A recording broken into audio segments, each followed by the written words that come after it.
Assalamualaikum warahmatullahi wabarakatuh. Anak-anak, jumpa lagi di video pembelajaran berikutnya. Kelas 5, tema 1 organ gerak hewan dan manusia, subtema 3 lingkungan dan manfaatnya. Dan sekarang kita sampai ke pembelajaran 4. Seperti biasanya, sebelum memulai materi kali ini, marilah kita berdoa dulu. Bismillahirrahmanirrahim. Siapkan diri kalian. Anak-anak, pada pembelajaran 4 ini, muatan mata pelajarannya ada 3, IPS, Bahasa Indonesia, dan PPKN. Pemetaan kompetensi dasarnya masih sama. Adapun tujuan pembelajaran di pembelajaran 4 ini, ada 5 yang nomor 1, dengan mengamati gambar pada peta, siswa dapat menyebutkan asal daerah beberapa identitas budaya secara peduli. 2. Dengan mengamati peta, siswa dapat menyebutkan nama bandara dan pelabuhan yang ada di Indonesia secara percaya diri. 3. Dengan membaca, siswa mengidentifikasi pengaruh kondisi geografis Indonesia terhadap budaya masyarakat secara tanggung jawab. 4. Dengan mengamati gambar, siswa dapat mengidentifikasi perilaku yang sesuai dan tidak sesuai dengan nilai-nilai Pancasila secara disiplin. 5. Dengan membaca, siswa dapat menemukan ide pokok bacaan secara percaya diri. Kita lanjutkan. Ini adalah Lani yang masih berjalan-jalan di Madura di sentra pembuatan gerabah. Sambil berjalan-jalan, sambil berkeliling-keliling, Lani menyanyikan sebuah lagu yang berjudul Nenek Moyangku Seorang Pelaut. Orang-orang di sana semuanya pada senang. Baik, kita dengarkan dahulu lagu yang berjudul Nenek Moyangku.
Itu tadi adalah lagu Nenek Moyangku Seorang Pelaut. Baiklah, kita lanjutkan. Ini adalah gambar sebuah pinisi, ya, kapal pinisi. Ini adalah foto bentuk pinisi yang asli. Kalau di sini gambar, di sini saya ambilkan yang foto asli sebuah kapal pinisi, ya. Kapal pinisi, kapal penjelajah dunia. Kapal pinisi adalah sebuah kapal layar kebanggaan masyarakat Sulawesi Selatan. Bahkan juga menjadi kapal kebanggaan bangsa Indonesia. Walaupun terbuat dari kayu, kapal ini mampu bertahan dari terjangan ombak besar di laut lepas. Kapal pinisi satu-satunya kapal kayu besar dari sejarah masa lampau yang masih diproduksi hingga sekarang. Kapal pinisi sendiri umumnya memiliki 2 tiang layar utama dan 7 buah layar. 2 tiang layar pada pinisi menyimbolkan 2 kalimat syahadat, sedangkan ketujuh layarnya melambangkan jumlah ayat dalam surat Al-Fatihah. Ada beberapa jenis kapal pinisi, tetapi yang pada umumnya pinisi ada 2 jenis, yaitu lamba atau lambau, yaitu kapal pinisi modern yang dilengkapi dengan motor diesel. Yang kedua adalah palari, merupakan bentuk awal pinisi yang melengkung dan ukurannya lebih kecil dibandingkan dengan lamba. Kapal pinisi biasanya digunakan sebagai kapal pengangkut barang antar pulau. Namun di era modern seperti sekarang ini, pinisi sebagai kapal barang berubah fungsi menjadi kapal pesiar mewah. Pinisi dibuat dengan interior yang mewah dan dilengkapi peralatan menyelam dan peralatan permainan wisata bahari. Kapal pinisi juga dijadikan lambang salah satu gerakan WWF, yakni SOSHAX. Gerakan ini merupakan gerakan untuk penyelamatan dan pelestarian hiu. Membanggakan bukan? Nah, anak-anak, kita lanjutkan tentang kegiatan Ayo Membaca yang berjudul Kapal Pinisi, Kapal Penjelajah Dunia. Di dalam bukumu ada beberapa paragraf. Di sini saya ambil contoh satu paragraf. Kapal pinisi adalah sebuah kapal layar kebanggaan masyarakat Sulawesi Selatan, bahkan juga menjadi kapal kebanggaan bangsa Indonesia. Ketangguhan dan ketenaran kapal ini telah terdengar di seluruh penjuru dunia. Sudah sejak sekitar abad 14, kapal pinisi berlayar dan menjelajah samudra di seluruh dunia. Anak-anak, seperti biasanya, untuk mencari ide pokok, kalian harus mencari kalimat utamanya dulu. Di sini, kalimat utamanya ada di depan. Dan disitulah ide pokok berada. Berarti, ide pokok dalam paragraf 1 adalah yang saya beri garis bawah merah. Kapal pinisi adalah sebuah kapal layar kebanggaan masyarakat Sulawesi Selatan. Untuk paragraf-paragraf yang lain, kalian latih diri kalian untuk mencari ide pokok sebuah paragraf supaya tidak lupa. Kita lanjutkan. Jika nenek moyang kita saja mampu percaya dengan konsep negara maritimnya, maka sudah seharusnya lah kita sebagai generasi penerus juga bisa percaya. Bahkan, faktor yang bisa menjadikan bangsa kita jaya telah dibahas dalam pembelajaran sebelumnya, berbagai potensi kemaritiman dan kepulauan Indonesia. Potensi-potensi tersebut harus bisa dimanfaatkan secara maksimal dan bertanggung jawab untuk mewujudkan cita-cita bangsa Indonesia. Nah, anak-anak, pada pembelajaran sebelumnya telah kalian ketahui pengaruh kondisi geografis bangsa Indonesia sebagai negara maritim atau kepulauan terhadap kehidupan ekonomi masyarakat dan sosial masyarakat. Nah, sekarang pada pertemuan kali ini kita akan membahas pengaruh kondisi geografis Indonesia sebagai negara maritim terhadap budaya masyarakat dan transportasi masyarakat. Pengaruh kondisi geografis Indonesia sebagai negara maritim terhadap budaya masyarakat. Apakah budaya masyarakat Indonesia itu beragam? Sangat beragam. Mengapa? Karena kondisi geografisnya yang berbentuk kepulauan dan maritim ya. Ciri keberagaman budaya lokal Indonesia dapat dilihat dari hal-hal sebagai berikut. Yang pertama, keragaman suku bangsa. Suku bangsa di Indonesia itu sangat beragam. Contohnya adalah Nanggro Aceh Darussalam. Itu ada suku Aceh, Gayo, Tamiang, Ala, Simulu. Di Papua ada suku Dani, suku Asmat, Sentani, Manen, Morowat. Di Jawa sendiri ada beberapa suku ya, suku Jawa ya, suku Osing, suku Sunda, Betawi ya. Itu kalian harus ingat kembali di pembelajaran sebelumnya, suku-suku bangsa sudah diterangkan. Suku-suku bangsa di Indonesia diklasifikasikan menjadi 19 suku bangsa Indo, gitu ya.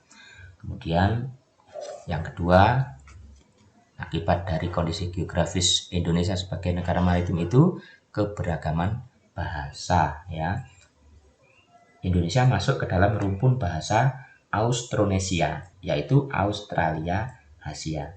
Rumpun ini terbagi menjadi 2 subrumpun lagi, yakni bahasa Austronesia Barat atau Indonesia Melayu dan bahasa Austronesia Timur atau Polinesia.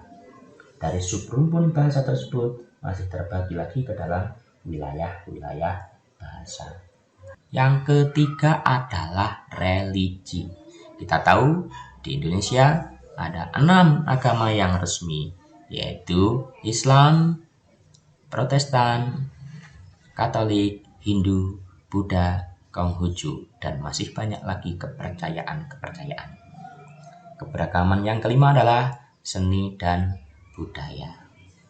Kemudian pengaruh kondisi geografis Indonesia sebagai negara maritim terhadap transportasi ya. Transportasi masyarakat di Indonesia itu ada 3, namun yang merupakan jalur strategis adalah jalur laut dan jalur udara. Kemudian di jalur laut ada kapal laut dan jalur udara ada pesawat terbang. Kapal laut dan pesawat terbang ini merupakan transportasi yang efektif. Ada lagi jalur darat, yaitu kereta api, bus, dan mobil. Kereta api, bus, dan mobil merupakan alat transportasi untuk jalur darat antar kota-kota. Namun di sini mengapa dikatakan efektif? Karena kapal laut dan pesawat terbang dapat menghubungkan pulau satu dengan pulau lainnya. Kemajuan dan perkembangan bidang transportasi antar pulau akan makin memperkuat persatuan dan kesatuan bangsa. Oleh karenanya, akan meningkatkan mobilitas antar pulau, sehingga akan memungkinkan terjadinya persebaran dan pertukaran sistem nilai dan budaya antar pulau. Jika sudah terjadi hal yang demikian, maka setiap pulau termasuk masyarakatnya akan lebih merasa menjadi satu kesatuan dan menjadi bagian penting yang tak terpisahkan dari Negara Kesatuan Republik Indonesia. Kita lanjutkan. Nah, anak-anak, di situ tersaji 2 gambar ya. Kalian harus memahami mana gambar yang sesuai dengan nilai-nilai luhur Pancasila dan mana yang tidak sesuai dengan nilai-nilai luhur yang terkandung dalam Pancasila. Nilai-nilai luhur yang terkandung dalam sila-sila Pancasila apabila diamalkan akan menjamin kehidupan dalam berbangsa dan bernegara dengan lebih baik. Indonesia pun akan semakin disegani oleh bangsa-bangsa lain di dunia. Perasaan menjadi satu kesatuan sebagai bangsa Indonesia juga merupakan salah satu amanah dari Pancasila. Pancasila yang merupakan dasar negara menghendaki semua unsur dalam bangsa menjadi satu kesatuan layaknya sila-sila dalam Pancasila. Layaknya papan catur, berbeda warna, terkotak-kotak, namun membentuk satu kesatuan yang tidak bisa dipisahkan. Jika ada satu yang terpisah atau terlepas, papan catur tersebut tidak akan lagi bisa berfungsi. Baiklah anak-anak, berikutnya adalah tugas kalian, tugas 1 pembelajaran 4. Kalian buat tabel seperti ini, kemudian cari nama provinsi di Indonesia, ada 34 provinsi ya. Kemudian masing-masing provinsi kalian cari bandaranya. Misalnya di Jawa Timur, bandaranya adalah Juanda. Jadi kalian tugasnya mencari nama provinsi di Indonesia, ada 34 beserta nama bandaranya. Yang kedua, nama provinsi dan nama pelabuhan ya. Baiklah anak-anak, itu saja kiranya materi pembelajaran 4 kali ini. Mudah-mudahan bermanfaat. Kita baca hamdalah. Alhamdulillahirabbil alamin. Sekian pembelajaran 4. Sampai jumpa. Wassalamualaikum warahmatullahi wabarakatuh.